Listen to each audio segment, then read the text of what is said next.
from anyone so far. What are you waiting for? Well, frankly, I'd like to see a number of things from the candidates, not just their positions on issues in some detail, and some candidates are more thorough in laying out what they're going to do than others. But I'd also like to see their back taxes.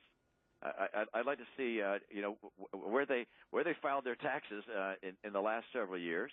I'm not talking about their taxes this year. I'm talking about the taxes that have already been filed with the IRS. And Donald Trump and Marco Rubio and Ted Cruz have none shown us their back taxes. And this was an issue in my campaign, so I'm. Well, how far back are you talking about? Well, just a couple of years. It'd be the last 2 years that have already been filed. And this will give us a real sense of whether these people are on the up and up and whether they've been telling us things about themselves that are true or not. So I think, frankly, I think we have good reason to believe that there's a bombshell in Donald Trump's taxes. What do you mean?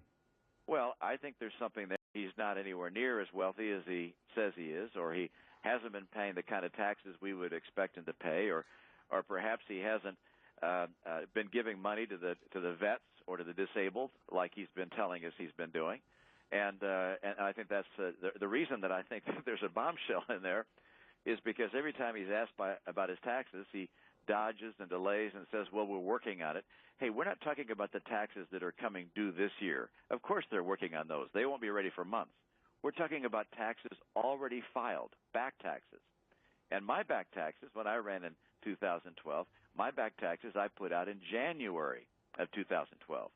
We're now in late February, and we still haven't seen either Donald Trump's or Marco Rubio's or Ted Cruz's taxes. And frankly, the voters have a right to see those tax returns before they decide who our nominee ought to be. Well, we have learned enough about Marco Rubio and his financial troubles and student loans and the rest. And all that. We have an idea that obviously he's not in Mr. Trump's financial league, but Donald Trump has said only yesterday, I believe, Governor, that he tries to pay as low a tax rate as he possibly can. So maybe he's leery because when you released your taxes, everyone made a big deal of the fact that you paid at a lower rate, a capital gains rate, dividend rate that was lower than the standard rate, all perfectly legal and fine. But even in the interest of transparency, they were all over you like, you know what. Well, and that's the good reason for getting these things out before the voters make their choice as to who our nominee will be. Because you're absolutely right. They were all over me for my taxes, became a big issue. But I put my taxes out in January of 2012. And that gave people a chance to digest it and decide whether I was going to be the nominee or not. And if, in fact, Donald Trump's taxes or Marco Rubio's or Ted Cruz's have some real problems in there, let's get them out there and see them. But I think it's pretty clear that given Donald Trump's dodging and weaving and delay, I think the last time he was asked about his taxes, he said, well, it's going to be months. Look, people have a right to know if there's a problem in those taxes before they decide who our nominee is. Well, what kind of problem would you envision? Either the low rate that he's paying, if that's the case, or the fact that he doesn't give as much to charity or veterans groups or whatever? What? Well, you've gone through a good list there. One, we could find he doesn't have anywhere near as much income as we might think he would have with a $10 billion net worth, or he doesn't pay any taxes, or he pays very, very low taxes. Well, are you saying that you think he's worth significantly less than that? I don't know. I'm just saying the fact that he is so aggressive in avoiding any discussion of his taxes, and is not willing to put them out so far, suggests that there's something in there he doesn't want us to see. By the way, anytime you talk about money, Donald Trump likes to tell you how wealthy he is, how he's worth billions of dollars. And the first time he was asked about his taxes on the Today Show, he said, they're beautiful. All right, they're big and they're beautiful. Well, great. Let us see him. He likes to tell people how well he's done.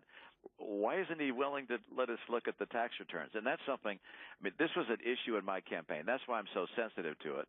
It's an issue in my campaign. We're going to select our nominee. We really ought to see from all three of these fellows what their taxes look like to see if there's an issue there. I think in Donald Trump's case, it's likely to be a bombshell. When you say a bombshell, that you question the figures he has given and the charitable donations he has made.